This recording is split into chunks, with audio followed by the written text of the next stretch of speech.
এখানে কয়েকটা কথা বলে রাখছি, সেটা হচ্ছে এই উলি শব্দটা বহু বচন, এক। দুই, পবিত্র আল কোরআনে যত জায়গায় মিনকুম শব্দ ব্যবহার হয়েছে প্রত্যেক জায়গাতে আল্লাহ সুবহানাহু ওয়া তাআলা জীবিত মানুষদের কথা বুঝিয়েছেন।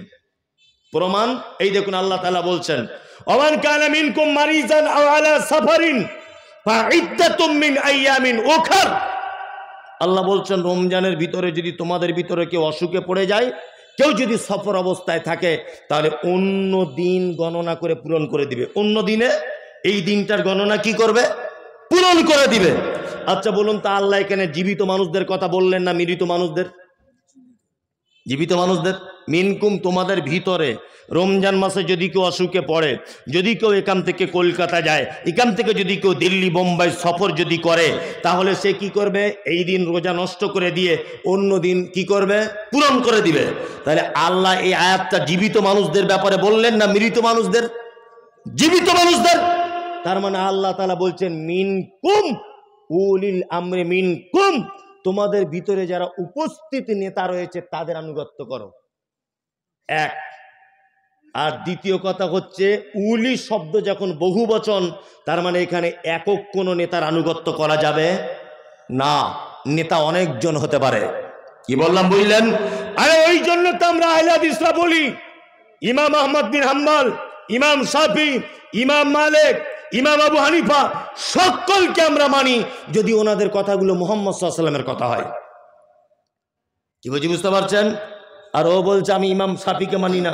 তুমি কোন মাযহাবের? বলছে আমি আবু হানিফা ছাড়া কিছু বুঝি না। ওর এটা যদি উক্তি হয় আবু হানিফা ছাড়া কিছু বুঝি না, তাহলে আমি তো বলবো ও হুজুর কোরআনের এই আয়াতকে অমান্য করলো, এটা প্রমাণ হবে, হবে না? আল্লাহু আকবার। ইমাম আবু হানিফা রাহিমাহুল্লাহ বেঁচে আছেন না মারা গেছেন? মারা গেছেন। ইমাম শাফি রাহিমাহুল্লাহ বেঁচে আছেন না মারা গেছেন? মারা গেছেন। তার মানে ওরা তো এখন আর নেই, তাই তো? তার মানে ধর্মীয় ব্যাপারে যদি হাদিস এবং কোরআন এ দুটো দিয়ে যদি সমস্যার সমাধান না যদি হয়, তাহলে বর্তমান যারা আলেম, বড় আলেম রয়েছেন তাদের শরণাপন্ন হতে হবে। যদি তাদের কাছেও সমস্যার সমাধান না হয়, আল্লাহ বলছেন ফাইন তানাযাতুম ফি শাইইন ফারুদ্দুহু ইলাল্লাহি ওয়া রাসূল, তাহলে তোমরা আল্লাহ এবং তার রাসূলের দিকে প্রত্যাবর্তন করো, এটাই তোমাদের জন্য কল্যাণ। এইবার একটা কথা আপনাদেরকে বলি, খুব মনোযোগ সহকারে শুনবেন।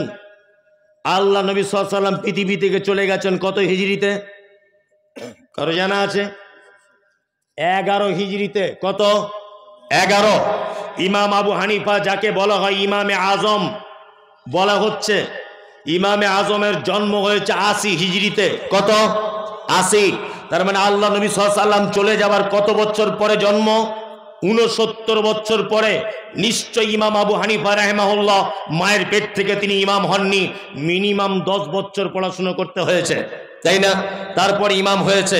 তার মানে আল্লাহ নবী সাল্লাল্লাহু আলাইহি ওয়াসাল্লাম চলে যাবার 79 বছর পর ইমাম হয়েছেন ইমাম আবু হানিফা রাহিমাহুল্লাহ, তাই তো? এবার আপনাকে একটা কথা বলি, 150 হিজরিতে পৃথিবী থেকে চলে গেছেন ইমাম আবু হানিফা রাহিমাহুল্লাহ, 150 হিজরিতে জন্ম হয়েছেন ইমাম শাফি রাহিমাহুল্লাহ। এইভাবে 300 হিজরির ভিতরে সমস্ত আইম্মায়ে কেরামগণ পৃথিবী থেকে চলে গেছেন। ইমাম আহমদ বিন হাম্বল, ইমাম শাফি, ইমাম মালিক, ইমাম আবু হানিফা, ইমাম বুখারী, ইমাম তিরমিজি, সমস্ত আইম্মায়ে কেরাম 300 হিজরির ভিতরে পৃথিবী থেকে চলে গেছেন। তখনও পর্যন্ত শবে বরাতের জন্ম হয়নি। 300 হিজরি পর্যন্ত নবী দিবস ছিল না। 300 হিজরি পর্যন্ত কিয়াম ছিল না। 300 হিজরি পর্যন্ত হালুয়া রুটি ছিল না। 300 হিজরি পর্যন্ত দাঁড়িয়ে ইয়া নবী সালাম আলাইকা ছিল না। 300 হিজরি পর্যন্ত নবীর নাম শুনে চোখে চুম্বন করতে হবে ছিল না। তারও 150 বছর পরে শবে বরাতের জন্ম। তার মানে মুহাম্মদ সাল্লাল্লাহু আলাইহি ওয়াসাল্লাম পৃথিবী থেকে চলে যাবার 450 বছর পরে শবে বরাতের জন্ম। এটা সুন্নত হয় কি করে? সুন্নত কোন জিনিস প্রমাণ করতে গেলে মুহাম্মদ সাল্লাল্লাহু আলাইহি ওয়াসাল্লামকে বেঁচে থাকা অবস্থায় প্রমাণ লাগবে। কি বলছি বুঝতে পারছেন? কিছু বুঝতে পারছেন? কত বড় বিয়াদব! বলছে নবীজির দাঁত ভেঙে দিয়েছিল, নবীজি শক্ত জিনিস খেতে পারেনি, ওই জন্য একটু হালুয়া করে খাই। বলে না, বলে। আপনাকে একটা জিনিস বোঝাচ্ছি আমি, শুনে নেন। আমার বেটা যদি এখন বলে যে আমি আমার বাপের বরযাত্রী গিয়েছি, কথাটা কেমন? চলবে? চলবে না। আচ্ছা, হালুয়া করে কোন মাসে? আরবি শাবান মাসে, তাই না? শাবান মাসে হালুয়া করে 15 তারিখে। আল্লাহ নবী সাল্লাল্লাহু আলাইহি ওয়াসাল্লামের দাঁত ভেঙেছে উহুদের মাঠে। কোন মাসে? শাওয়াল মাসের 7 তারিখে। কোন মাসের? শাওয়াল মাসের 7 তারিখে। শাবানের পরের মাসের নাম কি? রমজান। রমজানের পরে শাওয়াল 7 তারিখ। তার মানে 15 তারিখ থেকে এইদিকে 15 দিন, ওদিকে 1 মাস। 1 মাস 15 দিন আর ওদিকে 7। 15 7 কত? 22। মানে এখনো নবীজির দাঁত ভাঙতে 1 মাস 22 দিন বাকি। ও বিয়াদব তার আগে হালুয়া করে বসে আছে। তার মানে এর পাছার চামড়া তুলে দিতে হবে আরাম করে। এখনো দাঁত ভাঙতে 1 মাস 22 দিন বাকি আল্লাহ নবী সাল্লাল্লাহু আলাইহি ওয়াসাল্লামের। কি বলছি বুঝতে পারছেন? ও আগে থেকে হালুয়া করে বসেছে, তার মানে ও দাঁত ভাঙার পক্ষে। দাঁত এখনো ভাঙেনি যাতে নবীজির দাঁত ভাঙে। হালুয়া খেয়েই ও সুন্নত পালন করবে। কত বড় হারামখোর! আল্লাহু আকবার। এই দেখুন, আপনাকে আরো মজার কথা বলি, সব গোপন কথা। কি? বাড়িতে মোমবাতি জ্বালাচ্ছে, বলছে বেটা চারিদিকে দিবি, ঘরের সাইডে আছে, সব জায়গা। বলছে কেন আব্বা? বলছে তোর দাদু রুহু আজকে আমাদের বাড়িতে ঢুকবে, অন্ধকারে যাতে অসুবিধা না হয়, ধাক্কা টাক্কা না মারে। সব দেখুন বাড়িতে মোমবাতি জ্বালাচ্ছে। ওর দাদুর আর কাজ নাই। ও কবরে কি হালাতে আছে, তার পাছাতে মুগুরের বাড়ি চলছে কিনা ঠিক নাই। বলছে ওর দাদু ঘরে আসবে। কি বলছি বুঝতে পারছেন? বেঁচে থাকা অবস্থায় কোনোদিন তার ঘরে লাইট ছিল না, আর মরে যাবার পরে মোমবাতি জ্বালিয়ে দিয়েছে, বলছে তার রুহু আসবে। আর ওর রুহু আসবে তুমি কি করে বুঝলে? আর তুমি দেখলে কোন চোখ দিয়ে যে ওর রুহু আসছে? আশ্চর্য ব্যাপার। আমাদের সব কি কোন দলের বলুন, আপনারা সবাই দেখতে পাবেন। আমাদের বিশেষ করে মহিলারা বিশেষ করে এই পাপের সঙ্গে যুক্ত, এই বেদাতে যুক্ত নয় বেশিরভাগ। আমি আর লোকের কথা কি বলবো, আমার মা আমাকে জিজ্ঞাসা করছে তাহলে সবে বরাতের দিন রোজা রাখতে হবে তো? মানে আগেকার দিনের মেয়ে তো, মূর্খ সুর্খ, লেখাপড়া জানে না। তো আমি বলছি কেন, তুমি আজকে রোজা রাখবে কেন? বলছে না, তোর বড় বুবু ফোন করেছিল, রোজা রাখতে বলছে। মানে ওরা সব আর কি অন্য মাযহাবের, আমার আব্বা বিয়ে শাদী দিয়েছে, সব রোজা রাখতে বলছে। আমি বলছি তুমি এই 15 তারিখকে কেন্দ্র করে যদি রোজা রাখো, তা তোমার জাহান্নামে যাওয়ার জন্য এটাই যথেষ্ট হয়ে যাবে। কি বলছি বুঝতে পারছেন? একদম নয়।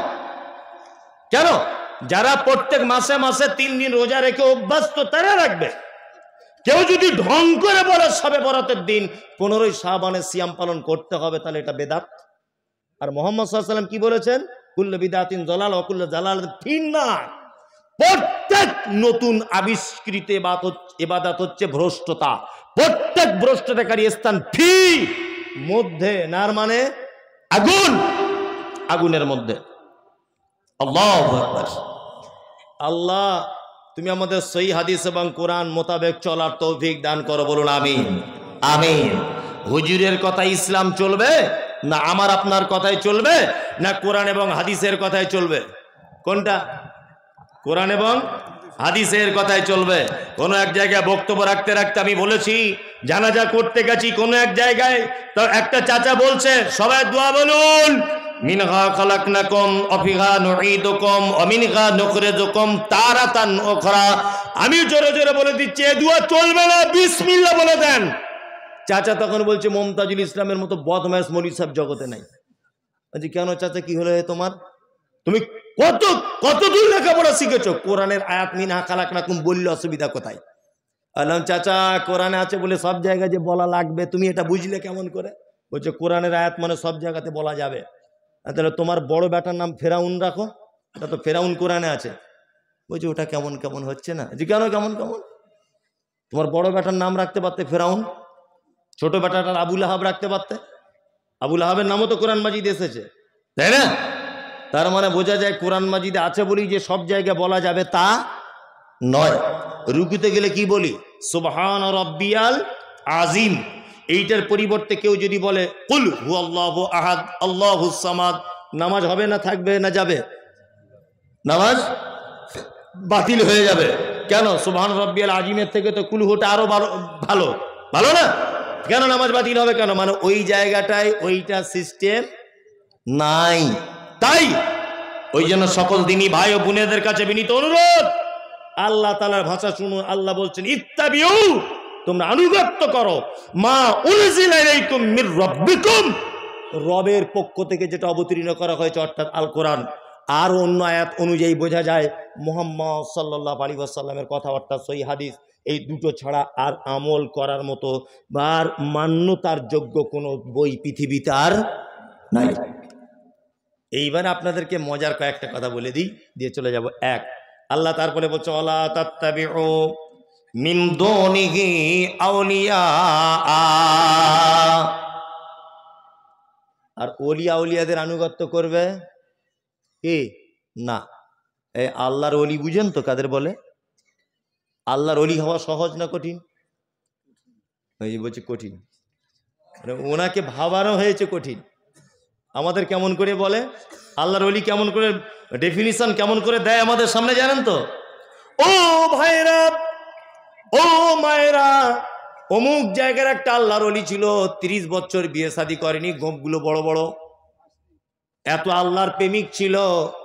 সে এক অজুতে আজকে 30 বছর এশার নামাজ অজুতে ফজরের নামাজ পড়তো। আর কি করতো না, তার একটা ডান পাটা গাছের ডাল এরকম ভাবে ঝোলানো থাকতো। এত বড় আল্লাহর ওলি।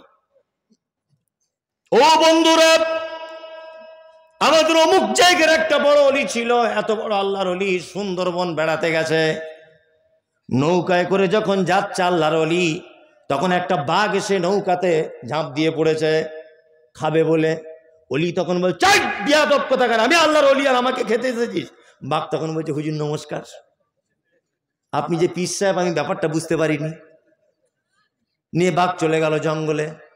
এত বড় আল্লাহর ওলি ছিল। আল্লাহর ওলি জঙ্গলে নদীতে যেতে যেতে দেখছে বাঘ নদীর মাঝখানে এইরকম ভাবে হাত জোর করে নৌকার সামনে দাঁড়িয়ে বলছে হুজুর আমাকে ক্ষমা করে দেন, আপনি না ক্ষমা করলে পৃথিবীর কেউ ক্ষমা করবে না। পাবলিক বলছে না রে তকবীর আল্লাহু আকবার। মনে মনে বলছি যে বক্তার পাছার চামড়া তুলে দিতে হবে আর শ্রোতার সব জল বিচ্যুতি লাগিয়ে দিতে হবে। কি বলছি বুঝতে পারছেন না? আরে বাঘ কোনোদিন নদীর সামনে হাত জোর করে দাঁড়াতে পারে? পারে? আল্লাহ, মিথ্যা কথা। আল্লাহর ওলি সম্পর্কে আমাদের কেমন ধারণা দেওয়া হয়েছে? আমাদের ধারণা দেওয়া হয়েছে ওলি বাবা, ওলি মানে সাংঘাতিক ব্যাপার, বিয়ে শাদী করা যাবে না, মেয়ে ছেলের কাছে থাকা যাবে না, গোপ কাটা যাবে না, মাথায় বড় বড় চুল উকুন থাকতে হবে, এমন গায়ে গন্ধ হতে হবে যেন কেউ সাইডে না টিকতে পারে। এইসব আল্লাহর ওলিদের ডেফিনিশন আমাদের কাছে, তাই না? হচ্ছে কি হয় না? আপনাকে কি বলবো, কি বলবো আপনাকে? ইমাম আবু হানিফা রাহিমাহুল্লাহ নিশ্চয় একজন ভালো মানুষ ছিলেন, ঠিক আছে? উনি কত বড় আলেম এটা আমি বলছি না, তবে উনি মানুষ হিসাবে খুবই ভালো মানুষ ছিলেন, ইমাম হিসাবে খুব ভালো মানুষ, খুব যোগ্য মানুষ। ওনার উপর আমার শ্রদ্ধা ভালোবাসা। কিন্তু ওনার মুরিদেরা, ওনাকে যারা ভালোবাসেন, ওনার ব্যাপারে এত মিথ্যা কথা বলেছে, সব আমার কাছে প্রমাণ আছে, বিনা প্রমাণের কথা বলছি না। এখন যদি আমার গাড়ি থেকে বইগুলো আনতে বলি তাহলে তো জলসা জমে যাবে। কি বললাম বুঝলেন? ইমাম আবু হানিফার ব্যাপারে বই লেখা হচ্ছে, ওনার জীবনী। কি বলছে? তিনি যখন জীবনের শেষবার হজ করতে গেছেন, শেষবার, তখন কাবায় দাঁড়িয়ে আমার দিকে ফিরুন এরকম। আচ্ছা বলুন তো, এইভাবে এইভাবে এইভাবে একটা মানুষ কতক্ষণ দাঁড়িয়ে থাকতে পারে এক ঠাঙের উপরে? 2 মিনিট থাকবে? থাকবে না তো 10 মিনিটই থাকবে। তো ওনার সাগরেদেরা লিখছে যে উনি এক পায়ে দাঁড়িয়ে কাবা শরীফের সামনে রেখে 3 বার কোরআন খতম করে তবে রুকুতে যেতেন। আচ্ছা সম্ভব এটা? এক পায়ে দাঁড়িয়ে 3 বার কোরআন খতম করা সম্ভব? সম্ভব নয়। ওনার ব্যাপারে বই লেখা হচ্ছে মিথ্যাভাবে। উনি ভালো মানুষ ছিলেন। কি বলছে? 99,000 বার চামড়ার চোখ দিয়ে আল্লাহকে দেখেছে বলছেন। কি বলছি বুঝতে পারছেন না? ওনার ব্যাপারে বলা হচ্ছে, কি বলা হচ্ছে? বলছে উনি যখন রমজান মাসে তারাবি পড়াতেন, প্রত্যেক রেকাতে একবার করে কোরআন খতম করতেন। আচ্ছা প্রত্যেক রেকাতে একবার কোরআন খতম করলে মিনিমাম তো 1 ঘন্টা তো লাগবেই। আপনি মোবাইলেও যদি শোনেন কতক্ষণ লাগবে? 1 ঘন্টা। তার মানে 1 ঘন্টা যদি 1 রেকাতে লাগে, তা উনি 20 রেকাত পড়েন, 20 ঘন্টা, তাই তো? আর তাহলে সকাল হয়ে যাবে নাকি আর থাকবে রাত?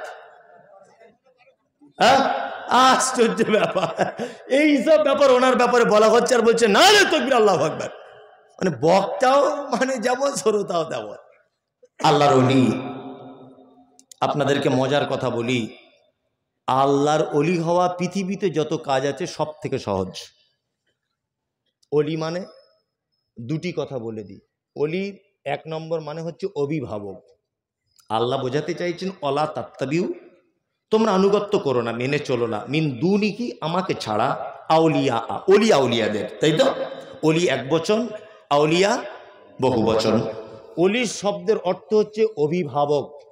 আচ্ছা, অভিভাবক কাকে বলে এটা আপনারা জানেন তো? অভিভাবক, আমার বেটা আছে বেটি আছে, এই দুজনের অভিভাবক কে? আমি মমতাজুল ইসলাম। আমার বেটা জুতো ছিঁড়ে গেছে, চাইবে কার কাছে? আমার কাছে। আমার বেটা স্কুলে যাবে, পয়সা চাইবে কার কাছে?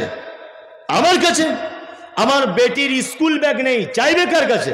আমার কাছে। অভিভাবক মানে তার অধীনে থাকা প্রত্যেক মানুষের দায়িত্ব তার হাতে, তাই না? আল্লাহ, আমরা কার অধীনে থাকি? আল্লাহর অধীনে থাকি। আল্লাহকে বাদ দিয়ে অন্য কোনো মানুষের অধীনে যেতে যাব? একদম নয়।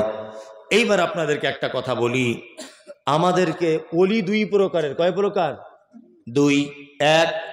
এক হচ্ছে পরবর্তীতে অলি, এক পূর্ববর্তীতে অলি। ভালো করে বোঝার চেষ্টা করবেন। পরবর্তী অলি কে? পরবর্তী অলি হচ্ছে ইমাম আবু হানিফা, খাজা মঈনুদ্দিন চিশতি, ওই আল্লামা রুহুল আমিন সাহেব, ওই ফকির সাহেব, ওই ন্যাংটো বাবা, ওই দরগা বাবা, ওই গাছতলায় থাকে ছিকল বাবা, তালা বাবা, এরা হচ্ছে মানে পরবর্তী অলি, তাই না? আমরা ওয়াজ মাহফিলে জলসাতে শুধু এদের জীবনী বলতে বলতে টাইম সব শেষ। অর্থাৎ পূর্ববর্তীতে যারা অলি ছিল, হযরত আবু বকর, হযরত ওমর, হযরত আলী, হযরত উসমান রাদিয়াল্লাহু তাআলা আনহুম আজমাইন, এরা আল্লাহর অলি ছিল না? ছিল কি ছিল না? ছিল। আমরা জীবনী যদি বলতে হয়, আশ্চর্য ঘটনা যদি মানুষের সামনে আল্লাহর অলিদের যদি পেশ করতে হয়, আমরা আবু বকরের জীবনী থেকে বলবো, উমারের জীবনী থেকে বলবো, উসমানের জীবনী থেকে বলবো, আমরা আলীর জীবনী থেকে বলবো। আরে খাজা মঈনুদ্দিনের জীবনী শুনে আমার বাপের লাভ কি?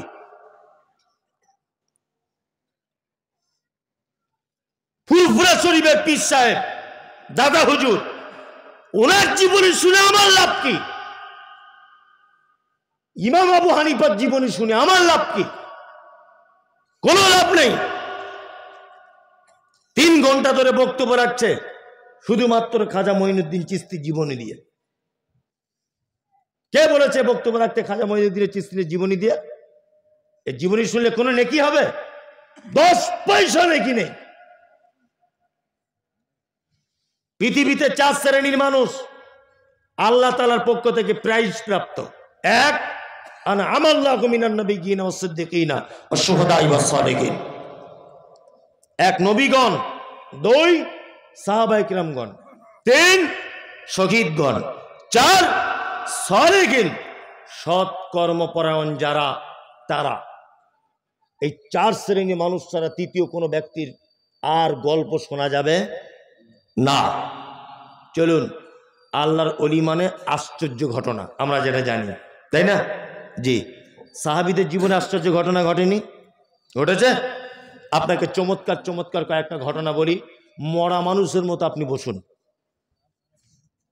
এক, হযরত আবু হুরায়রার নাম শুনেছেন? শুনেছেন। আল্লাহ নবী সাল্লাল্লাহু আলাইহি ওয়াসাল্লামের সাথে পেয়েছিলেন মাত্র 3 বছর। কত বছর? 3 বছর। সব থেকে বেশি হাদিস বর্ণনা করেছেন কে? আবু হুরায়রা, তাই না?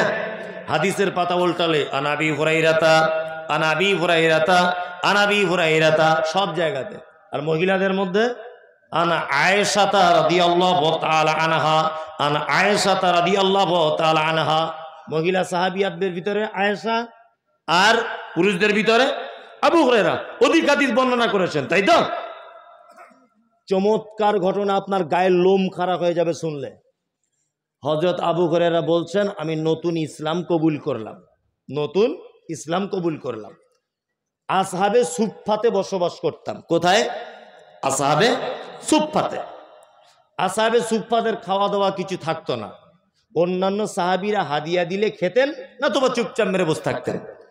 হযরত আবু হুরায়রা বলছেন, এত খিদা লেগেছে একদিন, আর থাকতে পারলাম না। আল্লাহ নবী সাল্লাল্লাহু আলাইহি ওয়াসাল্লাম মেম্বারে যেখানে খুতবা দিতেন ওখানে পেটের সাথে এরকম পেট লাগিয়ে চুপচাপ মেরে বসে আছেন। কে? আবু হুরায়রা। উনি ভাবছেন যে এখানে বসে থেকে তার কাজ নাই, খাওয়া দাওয়া পাবো না, একটু রাস্তার দিকে যাই। আবু হুরায়রা রাস্তার দিকে বার হলেন, বার হয়ে রাস্তাতে বসে আছেন। মনে মনে ভাবছেন কোনো মানুষের কাছে তো ডাইরেক্ট খাবার চাওয়া যাবে না, নবী সাহাবী বলে কথা, ডাইরেক্ট চাওয়া যাবে যাবে না। হযরত আবু হুরায়রা মনে মনে ভাবছেন যে কোনো একটা কৌশলে কিছু চাইতে হবে। রাস্তা দিয়ে আসছেন কে? হযরত ওমর। তা আবু হুরায়রা বলছেন, ওমর ভাই কোরআনের এই আয়াতটা সম্পর্কে একটু বলে দেন তো। আবু হুরায়রা ভাবছেন আমি ক্ষুধার্ত, একদিন দুদিন খাওয়া হয় না, এরকম মানুষকে চোখ মুখ দেখলে একটু বোঝা যায় না যাবে। ওমর বিচক্ষণ মানুষ, হয়তো আমার দিকে দেখলে বুঝতে পারবে যে ক্ষুধার্ত। হযরত ওমর কি করলেন, আবু হুরায়রার দিকে তাকালেন, কোরআনের আয়াতটা বললেন, চলে গেলেন। আবু হুরায়রা মনে মনে ভাবছেন তাহলে চালাকি আর কাজ হলো না, চালাকি আর কাজ হলো না।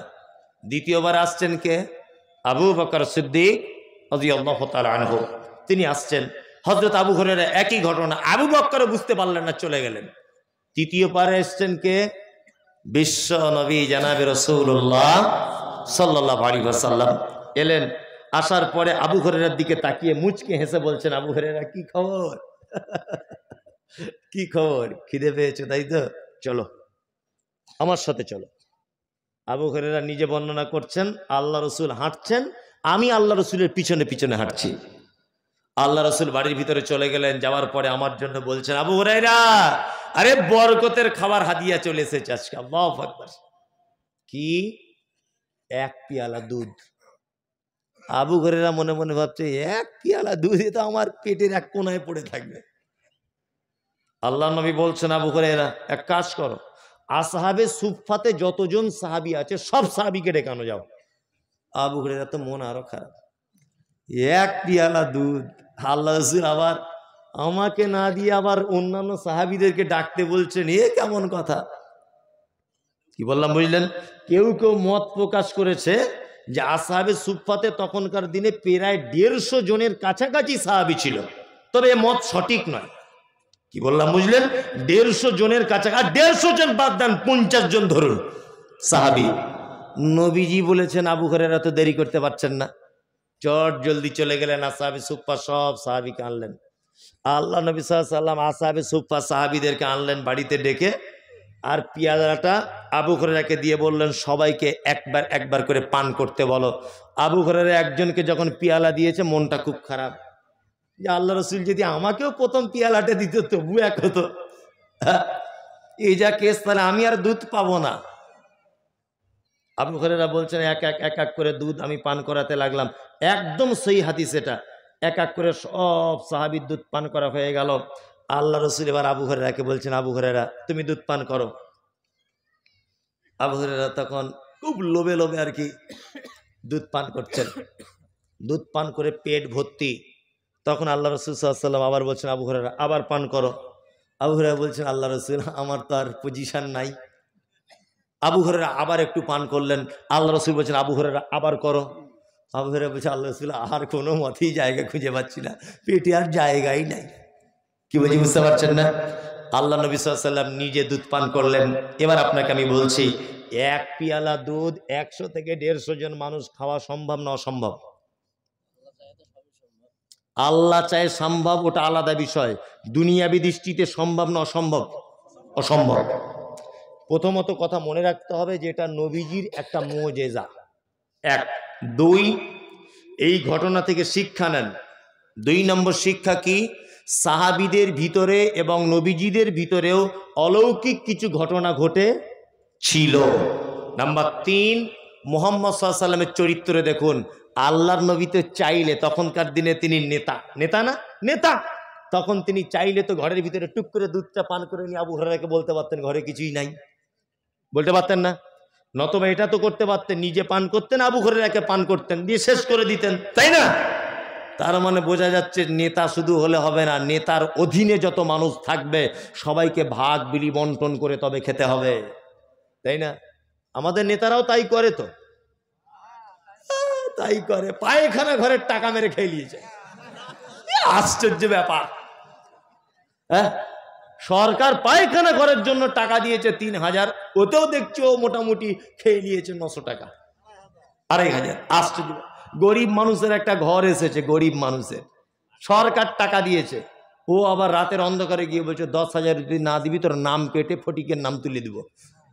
ও ভয় করছে যে 1 লাখ টাকা গরিব মানুষ পাবো, যদি আমার নাম কেটে দেয় তাহলে বিপদ। কি বলছি বুঝতে পারছেন না? ও ভয়ে ভয়ে 10,000 টাকা মেরে দিয়েছে। কি বলবো আপনাকে, আল্লাহু আকবার। এরকম নেতা পশ্চিম বাংলাতে আছে।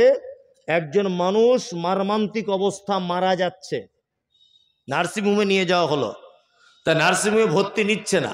কোনো একজন নেতা ফোন করে দিয়েছে যে ভর্তি নেন, এটা আমার রুগী।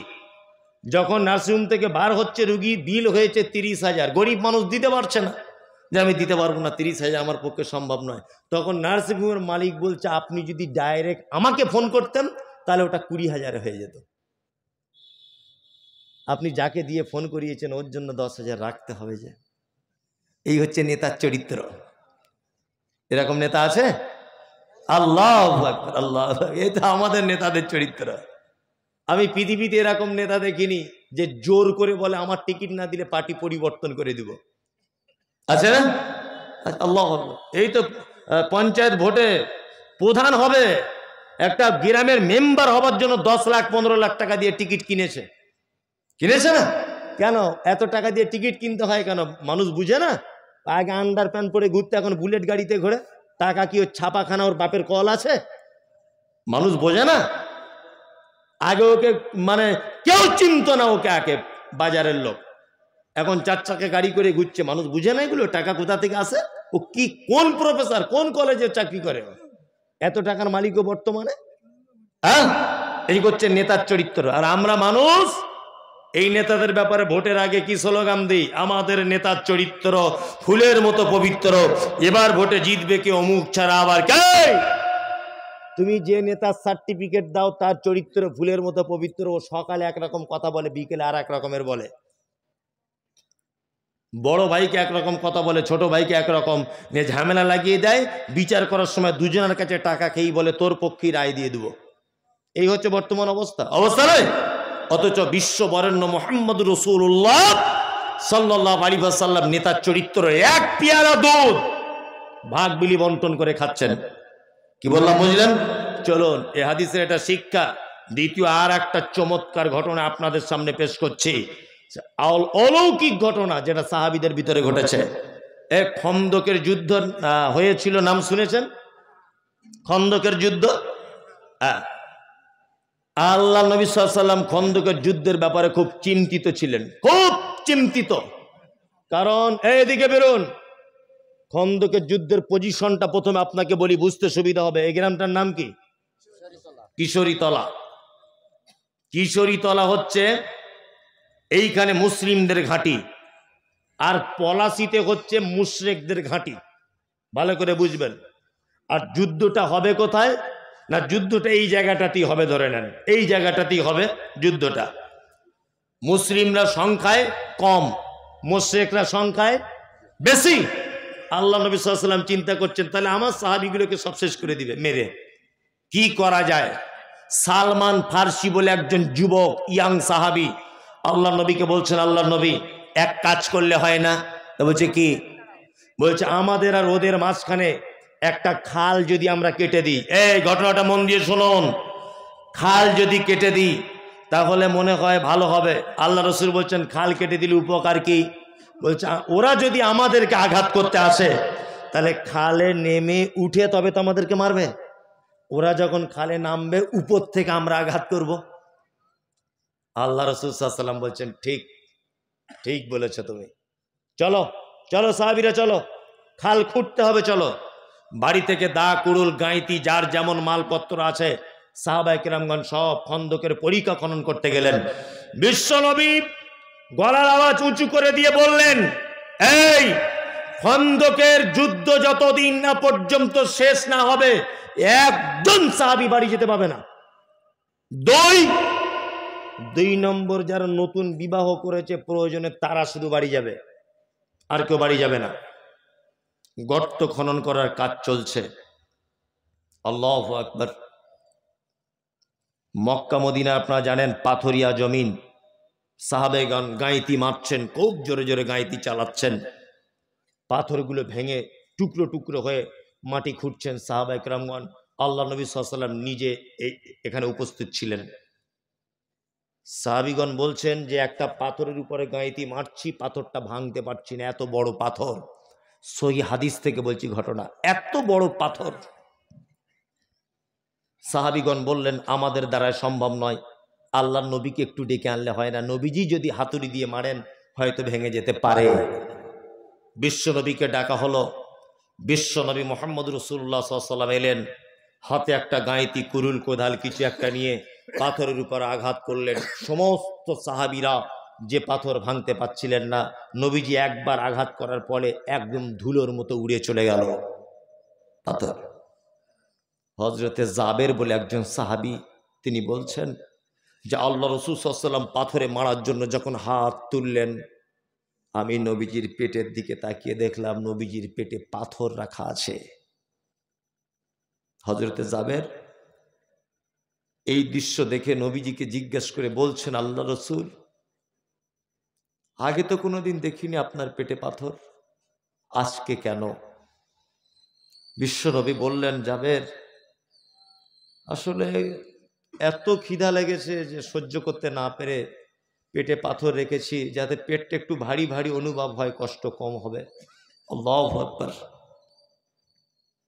হযরতে জাবের নবীজির পেটে পাথর দেখে আর স্থির থাকতে পারলেন না। নবীজিকে বলছেন, জাবের, আল্লাহ রসুল আপনি একটু আমাকে অনুমতি দেন, আমি বাড়ি যাব। আল্লাহ রসুল বলছেন, জাবের বাড়ি চলে যাও।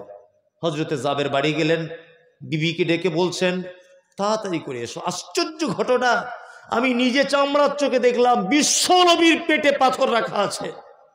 বাড়িতে কিছু খাবার আছে? জাবেরের স্ত্রী বলছে, একটা বকরির বাচ্চা আছে, আর দুটো একটা বাচ্চা ছেলের মতো খাবারের আটা আছে। হযরতে জাবের বলছেন, আমি তাহলে তাড়াতাড়ি করে জবাই করে দিই, বকরি তুমি রান্না চাপিয়ে দাও আর রুটি বানাতে লাগো। নবীজিরে করুণ অবস্থা দেখে আমি আর থাকতে পারছি না। তখন জাবেরের স্ত্রী বলছেন, আপনি তাড়াতাড়ি করে নবীজিকে গিয়ে বলুন যে আমার স্ত্রী আপনাকে দাওয়াত দিয়েছে। হযরতে জাবের চলে এলেন খন্দকের ময়দানে, বিশ্ব নবীকে বলছেন, আল্লাহ রসুল, বাড়িতে সামান্য কিছু খাবার তৈরি করেছে আমার স্ত্রী, আপনাকে আমার স্ত্রী বাড়িতে ডেকেছে, আপনি একটু চলুন আর দুই একজন সাহাবীকে সাথে নেন, চলুন গিয়ে কিছু খেয়ে আসি। এই কথা যখন বলেছেন, তখন আল্লাহ নবী সাল্লাল্লাহু আলাইহি ওয়াসাল্লাম খন্দকের 1000 সাহাবী ছিলেন, কত? 1000 সাহাবীর দিকে তাকিয়ে বললেন, এ সাহাবীরা, আরে দা, কোদাল, কুরুল যার কাছে যা আছে নিজ নিজ স্থানে রেখে দাও, চলো জাবেরের বাড়িতে দাওয়াত খেতে যাব। জাবের তো মাথা খারাপ, একটা বকরির বাচ্চা কতটা গোশত হবে? 3 কেজি 4 কেজি হবে, হয়তো 5 কেজি হবে। 1000 সাহাবী, কত? 1000। এটা সহিহ হাদিসের ঘটনা। হাদিসে আছে না নেই? আছে। জাবের তো ভয়ে থরথর করে কাঁপছেন, কি ব্যাপার, কি সমস্যা হলো, আমার মান সম্মান সব চলে যাবে। জাবের যখন চিন্তিত অবস্থায় বাড়ি ফেরত যাচ্ছেন, আল্লাহ রসুল তখন জাবেরকে পিছন দিক দিয়ে ডেকে বলছেন, জাবের শোনো, বাড়িতে গিয়ে প্রথম কাজ তুমি তোমার স্ত্রীকে বলবে, তোমার স্ত্রী যে চুলার উপরে গোস্ত রান্না করছে, ওই গোস্তর হাঁড়িটা যেন চুলা থেকে না নামিয়ে দেয়। 2, তোমার স্ত্রী আটা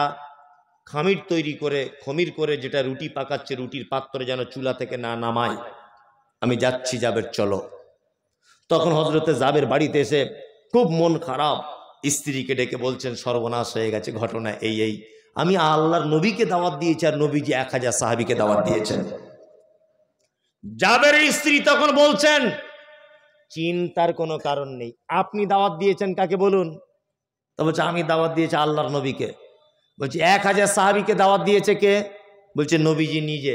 তখন জাবেরের স্ত্রী বলছেন, আপনি কেন টেনশন করছেন?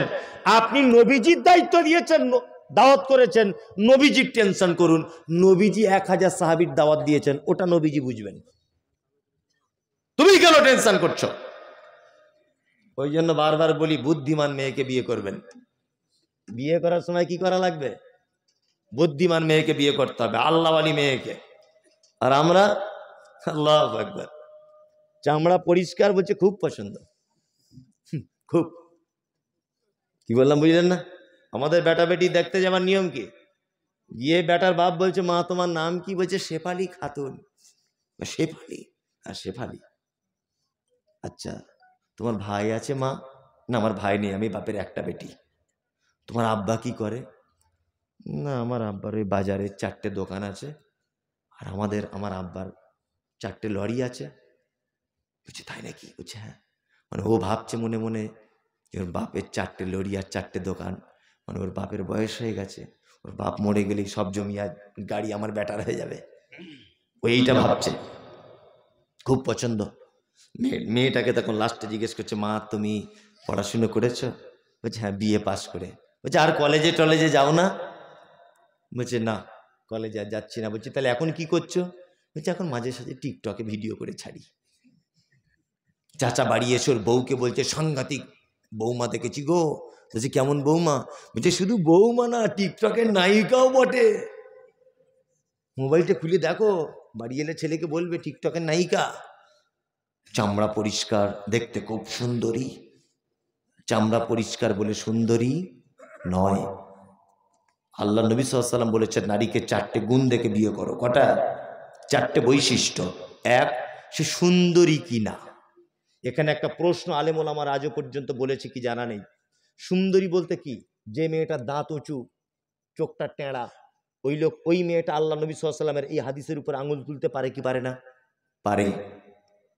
যে মেয়েটা বেঁঠে, যে মেয়েটা কালো, আফ্রিকার মতো কুচকুচে কালো, ও তো সুন্দরী নয়।